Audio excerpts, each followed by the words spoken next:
ओम साई राम। जय राधे श्याम। श्री साई सचरित्र अध्याय 21। श्री V.H. ठाकुर, श्री अनंतराव पाटनकर और पंढरपुर के वकील की कथाएं। इस अध्याय में हेमांड पंथ ने श्री विनायक हरिश्चंद्र ठाकुर B.A. श्री अनंतराव पाटनकर पुणे निवासी तथा पंढरपुर के एक वकील की कथाओं का वर्णन किया है। ये सब कथाएं अति मनोरंजक हैं।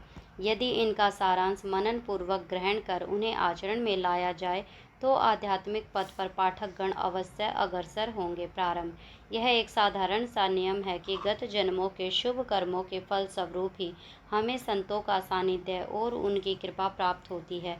उदाहरणार्थ हेमांड पंथ स्वयं अपनी घटना प्रस्तुत करते हैं। वे अनेक वर्षों तक मुंबई के उपनगर बांद्रा के स्थानीय न्यायाधीश रहे। पीर मौलाना नामक एक मुस्लिम संत भी वहीं निवास करते थे।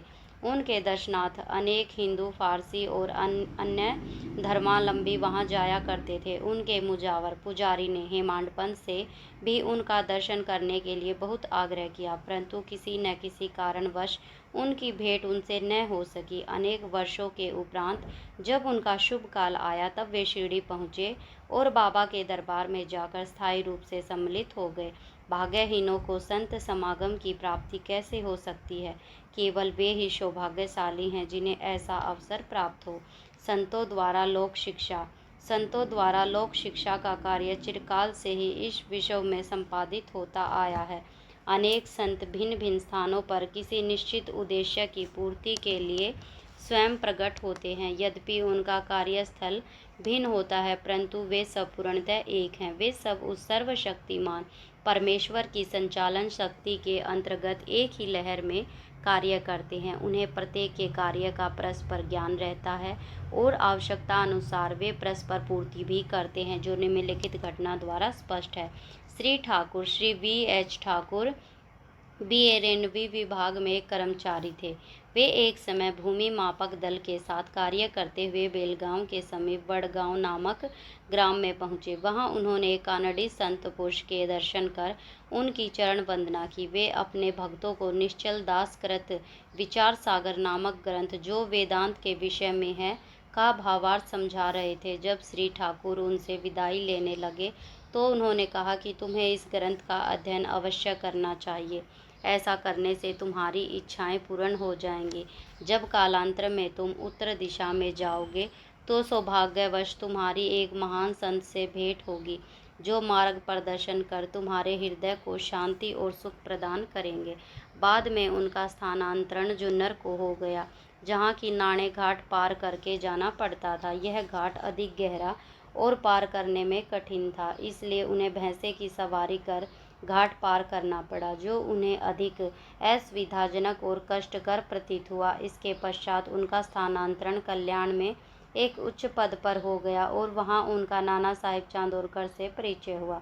उनके द्वारा उन्हें श्री साईं बाबा के संबंध में बहुत कुछ ज्ञात हुआ और उनके दर्शन की तीव्र उत्कंठा हुई। दूसरे दिन श्री नाना साहिब शिरडी को प्रस्थान कर रहे थे। उन्होंने श्री ठाकुर से भी अपने साथ चलने का आग्रह किया। ठाणे के दीवानी न्यायालय में एक मुकदमे के संबंध में उनकी उपस्थिति आवश्यक होने के कारण वे उनके साथ न जा सके। इस कारण नाना साहिब अकेले ही रवाना हो गए। ठाणे पहुंचने पर मुकदमे की तारीख आगे के लिए बढ़ गई, इसलिए उन्हें नाना साहिब का साथ न देने पर पश्चाताप हुआ। फिर वे शिरडी पहुंचे, तब वहां उन्हें ज्ञात हुआ कि नाना साहिब पिछले दिन ही यहाँ से चले गए हैं। वे अपने कुछ मित्रों के साथ, जो वहीं उन्हें मिल गए थे, श्री साईं बाबा के दर्शन को गए। उन्होंने बाबा के दर्शन किए और उनके चरण कमलों की आराधना कर अत्यंत हर्षित हुए। उन्हें रोमांच हो आया और उनकी आंखों से अश्रुधाराएं प्रवाहित होने लगी। त्रिकालदर्शी बाबा ने उनसे कहा कि इस स्थान का मार्ग इतना सुगम नहीं जितना कि कानड़ी संत अप्पा के उपदेश या नाणे घाट पर भैंसे की सवारी थी। आध्यात्मिक पथ पर चलने के लिए तुम्हें घोर परिश्रम करना पड़ेगा, क्योंकि वह अत्यंत कठिन पथ है। जब श्री ठाकुर ने सारगंभित शब्द सुने, जिनका अर्थ उनके अतिरिक्त और कोई न जानता था, तो उनके हर्ष का पारावार न रहा। उन्हें कानड़ी संत के वचनों की स्मृति हो आई। तब उन्होंने दोनों हाथ जोड़कर बाबा के चरणों पर अपना मस्तक रखा और उनसे प्रार्थना की कि प्रभु मुझ पर कृपा करो और इस अनाथ को अपने चरण कमलों की शीतल छाया में स्थान दो। तब बाबा बोले, जो गुछप्पा ने कहा वह सत्य था। उसका अभ्यास कर उसके अनुसार ही तुम्हें आचरण करना चाहिए। व्यर्थ बैठने से कुछ लाभ न होगा। जो कुछ तुम पठन करो उसको आचरण में भी लाओ, अन्यथा उसका उपयोग ही क्या। गुरु कृपा के बिना ग्रंथावलोकन तथा आत्म अनुभूति निरर्थक ही है। श्री ठाकुर ने अभी तक केवल विचार सागर ग्रंथ में सैद्धांतिक प्रकरण ही पढ़ा था, परंतु उनकी प्रत्यक्ष प्रणाली तो उन्हें शिरडी में ही ज्ञात हुई। एक दूसरी कथा भी सत्य का और अधिक सशक्त प्रमाण है। श्री अनंतराव पाटणकर। पुणे के एक महाशय श्री अनंतराव पाटणकर श्री साईं बाबा के दर्शन के इच्छुक थे। उन्होंने शिरडी आकर बाबा के दर्शन किए। दर्शन से उनके नेत्र शीतल हो गए और वे अति प्रसन्न हुए। उन्होंने बाबा के श्री चरण छुए और यथा योग्य पूजन करने के उपरांत बोले, मैंने बहुत कुछ पठन किया, वेद वेदांत और उपनिषदों का भी अध्ययन किया, अन्य पुराण भी श्रवण किए, फिर भी मुझे शांति न मिल सकी। इसलिए मेरा पठन व्यर्थ ही सिद्ध हुआ। एक निरा अज्ञानी भक्त मुझसे कहीं श्रेष्ठ है। जब तक मन को शांति नहीं मिलती तब तक ग्रंथावलोकन व्यर्थ ही हैं। मैंने ऐसा सुना है कि आप केवल अपनी दृष्टि मात्र से ही विनोदपूर्वक वचनों द्वारा दूसरों के मन को सरलतापूर्वक शांति प्रदान कर देते हैं। यही सुनकर मैं यहाँ आया हूँ। कृपा कर मुझ दास को भी आशीर्वाद दीजिए। तब बाबा ने निम्नलिखित कथा कही। घोड़ी की लीद के 9 गोले अथवा नवदा भक्ति। एक समय एक सौदागर यहाँ आया। उसके सम्मुख एक घोड़ी ने लीद की। जिज्ञासु सौदागर ने अपनी धोती का एक छोर बिछाकर उसमें लीद के 9 गोले रख लिए और इस प्रकार उसके चित्त को शांति प्राप्त हुई। श्री पाटणकर इस कथा का कुछ भी अर्थ न समझ सके, इसलिए उन्होंने श्री गणेश दामोदर उपनाम दादा केलकर से अर्थ समझाने की प्रार्थना की और पूछा कि बाबा के कहने का अभिप्राय क्या है। वे बोले कि जो कुछ बाबा कहते हैं उसे मैं स्वयं भी अच्छी तरह नहीं समझ सकता, परंतु उनकी प्रेरणा से ही जो कुछ मैं समझ सका हूँ वह तुमसे कहता हूँ। घोड़ी है ईश कृपा और 9 एकत्रित गोले हैं नवविधा भक्ति, यथा श्रवण कीर्तन नाम स्मरण पाद सेवन अर्चन वंदन दास्य संख्या आत्मनिवेदन। ये भक्ति के 9 प्रकार हैं। इनमें से यदि एक को भी सत्यता से कार्य रूप में लाया जाए तो भगवान श्री हरि अति प्रसन्न होकर भक्त के घर प्रकट हो जाएंगे। समस्त साधनाएं अर्थात जप तप योगाभ्यास वेदों के पठन पाठन में जब तक भक्ति का संपुट न हो वह बिल्कुल शुष्क ही है। वेद ज्ञानी या ब्रह्म ज्ञानी की कीर्ति भक्ति भाव के अभाव में निरर्थक है। आवश्यकता है तो केवल पूर्ण भक्ति की। अपने को भी उसी सौदागर के समान ही जानकर और व्यग्रता और उत्सुकता पूर्वक सत्य को खोज कर 9 प्रकार की भक्ति को प्राप्त करो, तब कहीं तुम्हें दृढ़ता और मानसिक शांति प्राप्त होगी। दूसरे दिन जब श्री पाटणकर बाबा को प्रणाम करने गए तो बाबा ने पूछा कि क्या तुमने लीद के 9 गोले एकत्रित किए। उन्होंने कहा कि मैं अनाश्रित हूँ बाबा, आपकी कृपा के बिना उन्हें कैसे सरलतापूर्वक एकत्रित करना मेरे लिए संभव नहीं है। बाबा ने उन्हें आशीर्वाद देकर सांत्वना दी कि तुम्हें सुख और शांति प्राप्त हो जाएगी, जिसे सुनकर श्री पाटणकर के हर्ष का पारावार न रहा। पंढरपुर के वकील भक्तों के दोष दूर कर उन्हें उचित पथ पर ला देने की बाबा की त्रिकालज्ञता की एक छोटी सी कथा का वर्णन कर इस अध्याय को समाप्त करेंगे। एक समय पंढरपुर से एक वकील शिरडी आए।